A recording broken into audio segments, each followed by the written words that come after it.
ಎಲ್ಲ ದೇವಸ್ಥಾನಗಳಂತಲ್ಲ ಈ ಕೊಟ್ಟಿಯೂರು ದೇವಸ್ಥಾನ. ಈ ಕೊಟ್ಟಿಯೂರಿಗೆ ದರ್ಶನ ಮಾಡಿದ ಡಿ ಬಾಸ್ ದರ್ಶನ. ಪತ್ನಿ ವಿಜಯಲಕ್ಷ್ಮಿ ಸಮೇತ ಡಿ ಬಾಸ್ ದರ್ಶನ್ ಕೊಟ್ಟಿಯೂರಿಗೆ ಭೇಟಿ ನೀಡಿದ್ದೇಕೆ? ಏನು ಆ ಸ್ಥಳದ ಮಹಾತ್ಮೆ? ಕೇರಳದ ಈ ದೇವಸ್ಥಾನಕ್ಕೆ ಡಿ ಬಾಸ್ ದರ್ಶನ್ ಭೇಟಿ ನೀಡಿದ್ದರ ಕಾರಣ ಏನು? ಈ ದೇವಸ್ಥಾನದ ಅದ್ಭುತ ವಿಶೇಷಗಳೇನು? ಬೇರೆ ದೇವಸ್ಥಾನಗಳಿಗಿಂತ ಈ ದೇವಸ್ಥಾನ ಏಕೆ ಭಿನ್ನ? ಎಲ್ಲವನ್ನ ನೋಡೋಣ ಬನ್ನಿ. ದಯವಿಟ್ಟು ನಮ್ಮ ವಿಡಿಯೋನ ಕೊನೆವರೆಗೂ ನೋಡಿ.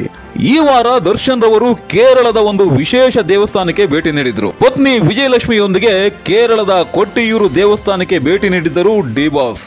ಡಿ ಬಾಸ್ ದೇವಸ್ಥಾನದಲ್ಲಿ ತಮ್ಮ ಪತ್ನಿಯೊಂದಿಗೆ ಪೂಜೆ ಸಲ್ಲಿಸಿರ್ತಕ್ಕಂಥ ದೃಶ್ಯಗಳು ಎಲ್ಲೆಡೆ ವೈರಲ್ ಆಗಿದ್ವು.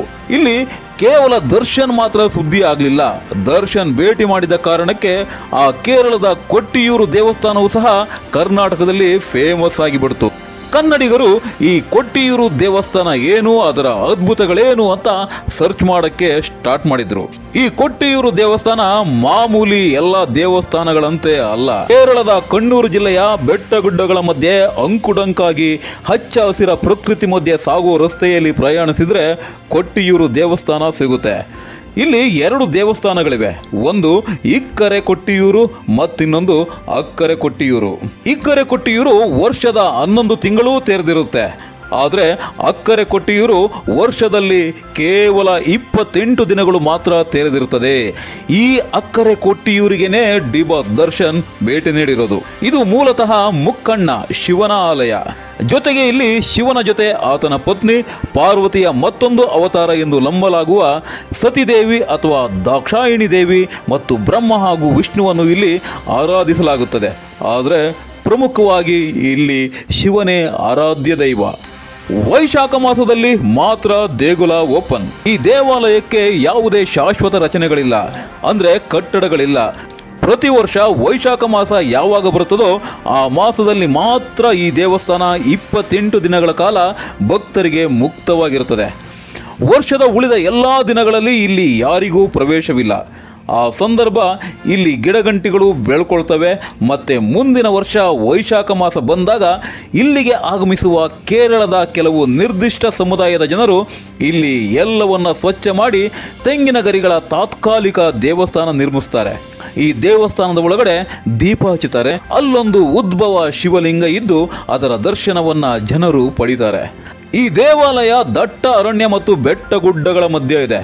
ಹಾಗಾಗಿ ಬೆಟ್ಟದ ಮೇಲಿನಿಂದ ಹರಿದು ಬರುವ ಅಪಾರ ಪ್ರಮಾಣದ ನೀರು ಈ ದೇವಸ್ಥಾನದ ಆವರಣದಲ್ಲೇ ಭಕ್ತರ ಕಾಲಿಗೆ ಮುತ್ತಿಕ್ಕಿ ಹರಿಯುತ್ತದೆ.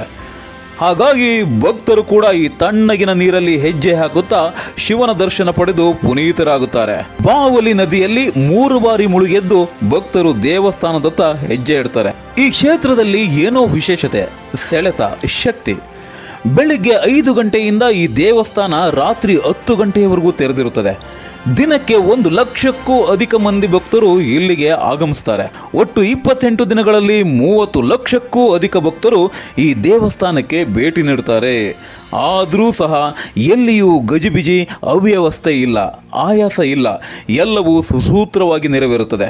ಒಮ್ಮೆ ಇಲ್ಲಿ ಆಗಮಿಸಿ ಶಿವನ ದರ್ಶನ ಪಡೆದ ಬಳಿಕ ಭಕ್ತರೆಲ್ಲರೂ ಮಂತ್ರಮುಗ್ಧರಾಗುವಂತೆ ಶಿವನ ಭಕ್ತರಾಗ್ತಾರಂತೆ. ಈ ಕ್ಷೇತ್ರದಲ್ಲಿ ಏನೋ ವಿಶೇಷತೆ, ಏನೋ ಸೆಳೆತ ಇದೆ, ಶಕ್ತಿ ಇದೆ, ಭಕ್ತಿ ಇದೆ ಅಂತಾರೆ ಭಕ್ತರು. ಡಿ ಬಾಸ್ ದರ್ಶನ್ ಈ ದೇವಸ್ಥಾನಕ್ಕೆ ಹೋಗಿರ್ತಕ್ಕಂಥ ಕಾರಣ ಏನು ಅಂತಂತಂದ್ರೆ, ಈ ದೇವಸ್ಥಾನಕ್ಕೆ ಹೋಗ್ತಕ್ಕಂಥ ಭಕ್ತಾದಿಗಳಲ್ಲಿ ಇರತಕ್ಕಂಥ ಒಂದು ನಂಬಿಕೆ, ಈ ದೇವಸ್ಥಾನ ದಂಪತಿಗಳ ಕಷ್ಟವನ್ನ ನೀಗಿಸುತ್ತದೆ. ಪುರಾಣ ಕಥೆಯಲ್ಲಿ ಬರುವ ದಕ್ಷಯಾಗ ನಡೆದಿದ್ದು ಇಲ್ಲೇ ಅಂತೆ. ಇದೇ ಸ್ಥಳದಲ್ಲಿ ಸತೀದೇವಿ ತನ್ನಂತಾನು ಯಜ್ಞ ಕುಂಡಕ್ಕೆ ಅರ್ಪಣೆ ಮಾಡಿಕೊಂಡ್ಲಂತೆ. ಆ ಯಜ್ಞ ನಡೆದ ಸ್ಥಳನೇ ಇದು ಎಂಬುದು ಇಲ್ಲಿನ ಪ್ರತೀತಿ.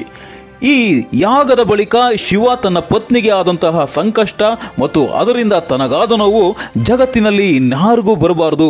ಹಾಗಾಗಿ ಯಾವೆಲ್ಲ ದಂಪತಿಗೆ ಇಂತಹ ಕಷ್ಟ ಬಂದಿದೆಯೋ ಅವರು ಇಲ್ಲಿ ಬಂದು ದರ್ಶನ ಮಾಡಿದರೆ ಅವರ ಕಷ್ಟ ನೀಗಿಸುತ್ತೇನೆ ಎಂದು ಆಶೀರ್ವಾದ ಮಾಡಿದ್ದನಂತೆ ಶಿವ ಪರಮಾತ್ಮ.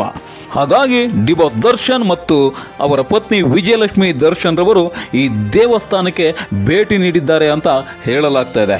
ಅದಷ್ಟೇ ಅಲ್ಲ, ದ ಡೆವಿಲ್ ಚಿತ್ರ ಚಿತ್ರೀಕರಣವನ್ನು ಮುಗಿಸಿ ತೆರೆಗೆ ಬರೋದಕ್ಕೆ ರೆಡಿ ಆಗ್ತಾ ಇದೆ. ಆ ಚಿತ್ರಕ್ಕೂ ಸಹ ಯಶಸ್ಸು ಸಿಗಲಿ, ಎಲ್ಲ ಸಮಸ್ಯೆಗಳಿಗೂ ಮುಕ್ತಿ ಸಿಗಲಿ ಅಂತ ಈ ದೇವರಲ್ಲಿ ಮೊರೆ ಇಟ್ಟಿದ್ದಾರೆ ಡಿ ಬಾಸ್ ದರ್ಶನ್ ಅಂತ ಹೇಳಲಾಗ್ತಾ ಇದೆ.